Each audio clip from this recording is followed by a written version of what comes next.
வணக்கம் மக்களே, எல்லாரும் எப்படி இருக்கீங்க? இப்போது நான் வயலுக்கு தான் போயிட்டுருக்கேன். நடந்து போகிறேன் இன்றைக்கி. அப்பா பைக்கில் சீக்கிரமாக போயிட்டார். ஏன்னா வெயில் வாரத்துக்கு முதல்ல கொஞ்சம் வேலை செஞ்சுக்கலாம் தானே அப்படின்ட்டு. நான் சமைக்க லேட் ஆகிடுச்சு மக்களே. எனக்கு நடந்து போகிற பயணம்னா ரொம்பவே பிடிக்கும். அதுவும் இந்த மாதிரியான ரோட்டில் போகும்போது அவ்வளோ நிம்மதியாக சந்தோஷமாக இருக்கும். ஏன்னா அங்கே நிறைய பறவைகளோட சவுண்டு கேட்கலாம், குரங்கு வரும் அதோட குட்டியோட, அதெல்லாம் பார்த்துக்கிட்டு குரங்கெல்லாம் பார்க்கும்போது இதில் ஒரு குட்டி கிடச்சா கொண்டு போய் வளர்த்துருவேனே அப்படின்ற அளவுக்கு அவ்வளோ சந்தோஷமாக இருக்கும். நின்று பேசிட்டு போவேன் நான் அப்படியே. எவ்வளோ அழகாக இருக்குது பாருங்களேன் வியூ. அப்படியே ரசிச்சுட்டே போகலாம் இந்த மாதிரியான ரோடெலாம். டவுன் ஏரியாலாம் போனால் எனக்கு கடுப்பாகும், எப்போடா வீட்டுக்கு போவேன்ற மாதிரி இருக்கும். ஆனால் இந்த மாதிரியான இடத்துலனா எவ்வளோ நாளும் நடப்பேன் நான். இப்போ நம்ம விவசாயம் பண்ணுற வயல் நமக்கு கிடைக்கிறதுக்கு ரொம்ப முக்கியமான காரணமே இப்போ நான் போயிட்டுருக்கெல்லாம் அந்த வீட்டில் இருக்க அண்ணா தான். அவர் தான் எங்களுக்கு அந்த வயலை பேசி எடுத்து கொடுத்தாரு. அவர் ரொம்ப நல்லா இருக்கணும்னு நினைப்பேன். ஏன்னா ரொம்ப நாள் ஆசை, என்னோட பெரிய ஒரு கனவு அவர் நனவாக்கியிருக்காரு. அவங்க வீட்டை சுற்றி பாருங்களேன், நிறைய பாக்கு மரம் இருக்கும், தென்னை மரம் இருக்கும், சமைக்கிறதுக்கு தேவையானது, மாமரம், அப்புறம் ரம்புட்டான் மரம், இந்த மாதிரி எல்லாமே அவங்களுக்கு எப்படி சொல்கிறது, நிறையவே வெளியில் தேவைகள் இருக்காது. அவங்க வீட்டை சுற்றியே எல்லாமே வச்சுருப்பாங்க. அந்த சைடில் வயல் வேலை செய்கிறவங்க நிறைய பேர் மண்வெட்டிலாம் இங்கே தான் கொண்டு வந்து வைப்பாங்க. அந்த மாதிரி தான் நானுமே அதுக்கு முதல் நாள் மண்வெட்டி வச்சுட்டு போனேன். ஆனால் நான் அன்றைக்கி போயிட்டு பார்க்கும்போது அதை காணோம். சரி என்னடா பண்ண, வேலைக்கு வேணும் அப்படின்னு சொல்லிட்டு யார்ட்டுன்னே தெரியாது 2 மண்வெட்டி எடுத்துக்கிட்டேன். ஆனால் யாரும் ஒன்றும் சொல்ல மாட்டாங்க, திருப்பி கொண்டாந்து வச்சுட்டு வந்தானே. இந்த கண்ணுக்குட்டி பார்க்க அவ்வளோ க்யூட்டாக இருந்தது. ஆனால் நான் கிட்ட போனதுமே என்னை கண்டு பயந்து ஓடிடுச்சு. அவ்வளோ பயங்கரமாக இருக்கேன் நான். என் லைஃப்பில் மறக்கவே முடியாத நிறைய சம்பவங்களை இந்த ரோடு படி இருக்குது. இங்கே தான் நான் பைக் ஓட்டி பழகியிருக்கேன். யோசிச்சு பாருங்கள் என்னெல்லாம் சம்பவங்கள் நடந்திருக்குன்னு. அப்புறம் என்னென்னா, இதில் டெய்லியுமே பயந்து தான் நடந்து போவேன். ஏன்னா இத்து போயிடுச்சு இப்போது. நிம்மதி வேணும்னா இந்த மாதிரி ஒரு ஏரியாவில் சின்னதாக ஒரு வீடு கட்டி வாழணும் மக்களே. நான் வயலுக்கு போனதுமே அப்பாவுக்கு ஃபஸ்ட்டு தேத்தனி ஊற்றிட்டேன் மக்களே. ஏன்னா அப்பாவுக்கு தேத்தனினா ரொம்ப பிடிக்கும். தேத்தனி இது எங்கள் ஊர் ஸ்லாங்கு. நான் சொன்னல 3 பாத்தி ரொம்ப ஆழமாக இருக்கும், அதான் கஷ்டம்னு. அது ரொம்பவே ஆழமானது இந்த பாத்தி தான். ஒரு காலை அந்த பக்கம் எடுத்து வைக்க எவ்வளோ கஷ்டப்படுறீங்கன்னாப்பா. இது ஃபுல்லாகவே அப்படி தான் இருக்குமோ? இவ்வளோ இறங்கியிருக்கு. வெறுத்து போகிற வேலை இந்த மாதிரி ஆழம் இறங்கினா மட்டும்தான். ஏன்னா அடுத்தடுத்து கால் தூக்கி வைக்க முடியாது, கஷ்டமாக இருக்கும்ல. மண்வெட்டி வச்சு அதுக்கு மேலே கை வச்சு அப்படி தான் போகணும்.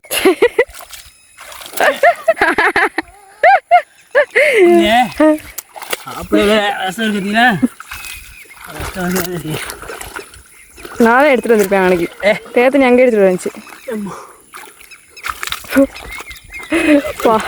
இங்கே ஆழம் இல்லையாப்பா? அன்னைக்கு மட்டும் தானே, அங்கே மட்டும்தான் ஆழம்.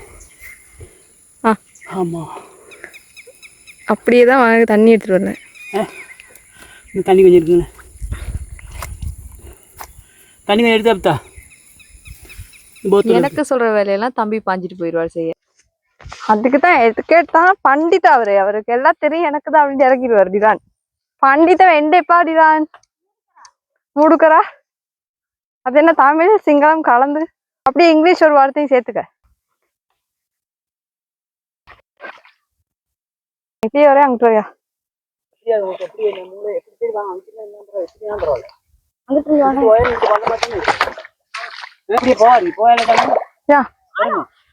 நான் போயிட்டேன்ப்பா, நான் உங்களோட வருவேன். பார்த்தியா, நான் ஹைட்டா இருக்கிறது இதுக்கு தான் நல்லது. கட்டா இருந்தது நானும் எங்க அப்பா மாதிரி. என்ன அடிகள்? வாழ்க்கையில் அதெல்லாம் சாதா. Oh my God, it's okay, fine. முடியாதுன்னு சொன்ன, இதுக்கு டிராக்டர் போடுறான்னு சொன்னார் அந்த அண்ணா.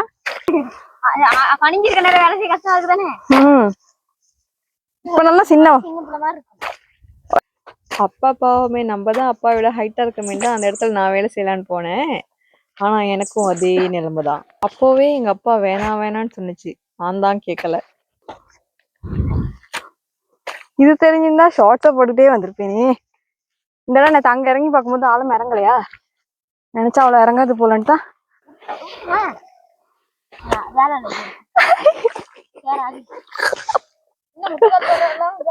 ஐயா எப்படி சர்க்கஸ்?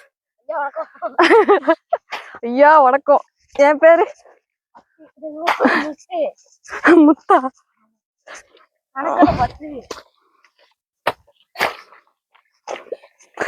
எப்படி முட்டுக்கால் போட்டு அந்த போட்ல இருக்க மாதிரி காலை நேரம் வச்சா அப்பா சேர்ல அப்படி வந்ததை பார்த்துட்டு கூட நான் சிரிக்க சொல்லிட்டு ஒரு சிலர் நினைச்சிருக்காங்கடா அப்பா கஷ்டப்படுறாரு மக சிரிக்குது அப்படின்னு. அது சிரிக்காம கவலைப்பட்டு என்ன ஆக போகுது, நம்ம வேலையை நம்ம தானே செய்யணும் அப்படின்ற மைண்ட் செட் இருந்துச்சுன்னா நம்ம அதெல்லாம் கண்டுக்காம அதையும் பாசிட்டிவா எடுத்துட்டு நம்ம பாட்டுல சிரிச்சுட்டு கடந்து போயிடுவோம். அந்த கொஞ்சம் தான் அப்படி போல பேலன்ஸ்ல நிக்கிறேன் இப்போ. எப்படிடா அதான் அதுக்கெல்லாம் டேலண்ட் வேணும் ப்ரோ. யாருது தேருனா அது தேருன்னது ஏன்னா தேருங்க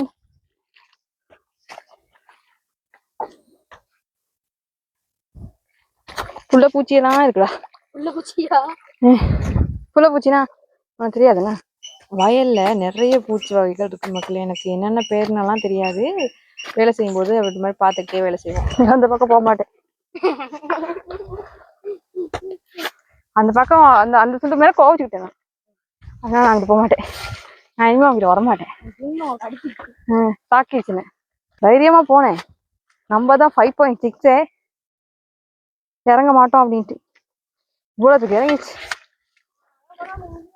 வயலுக்கு வந்தா எதிர்பாராததை எதிர்பாருங்கள். செம வெயில், ஒரு பக்கம் மழை இருட்டிட்டு வருது. பாடுறா கண்ணு முன்னுக்கு இருக்கு.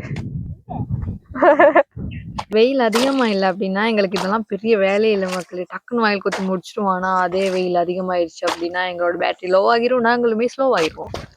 வீடியோ ஆன் பண்ணிட்டு வயலுக்கு இறங்கிட்டேன்னா மக்களே எப்படியும் ஒரு 30 நிமிஷத்துக்கு அப்புறம் தான் மறுபடியும் வந்து ஸ்டாண்ட் எடுத்து இன்னொரு இடத்துல வைப்பேன். ஏன்னா வயலில் அடிக்கடி இறங்கி நடந்துட்டுலாம் இருக்க முடியாது. அதுக்கே பாதி டைம் ஆகிரும். நம்மளுக்கு வேலை முக்கியம் அப்படின்றதுனால தான் இப்படி.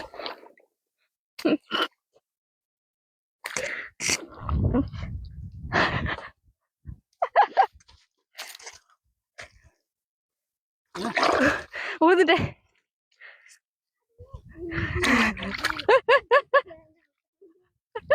நீ வெயில் ஆகுவ நல்ல ஃபீல் தான் இதனா. எங்க அப்பா 13 வயசுல இருந்து இந்த மாதிரி கஷ்டமான வேலையை தான் செஞ்சுட்டு இருக்கு மக்களே. அதனால அவரு கணக்கு இல்லையா என்னன்னு தெரியல. நான் யோசிப்பேன் அப்பாவுக்கு ரெஸ்ட் வேணுமே அப்படின்ட்டு. ஆனாலுமே அப்பா எப்பயாவது லீவ் கிடைச்சாலும் வீட்டுல சும்மாலாம் இருக்காது, ஏதாவது வேலை செஞ்சுட்டே தான் இருப்பாரு. அப்போ அவருக்கு அது பழகிருச்சு. நானுமே அப்படி பழகிடுவோன்னு தெரியல ஃபியூச்சர்ல. நம்ம நடக்கும் போதே தவளைகள்லாம் நம்மள தாண்டி பாஞ்சு போகுது.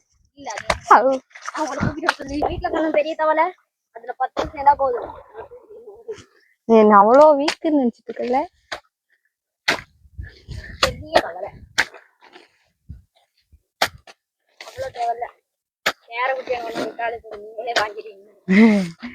ஆமாடா, நான் வந்து தவளைக்கெல்லாம் பயம் இல்லை சரியா. பாம்பு கூட கண்ணுக்கு முன்னுக்கு எயிட்டா இருக்குன்னா அன்னைக்கு நின்று பாத்து விளையாட்டு இருப்பேன்.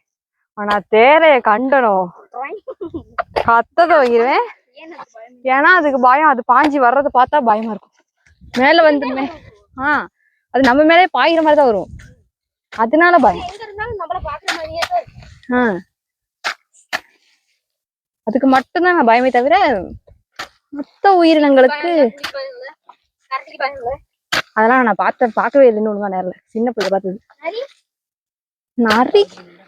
நம்ம வயல் கொத்துனா கடைசி பாத்தி இதுதான் மக்களே. மற்ற எல்லா பாத்திக்குமே டிராக்டர் போட்டாச்சு. என்னால் அதை வீடியோ பண்ண முடியலை, ஏன்னா நான் அன்னைக்கெல்லாம் போகல. எனக்கு சப்போர்ட் பண்ணணுன்னு இவ்வளோ நேரம் வீடியோ பொறுமையாக பார்த்துட்டு இருக்க உங்கள் எல்லாருக்குமே ரொம்ப ரொம்ப ரொம்ப நன்றி மக்களே.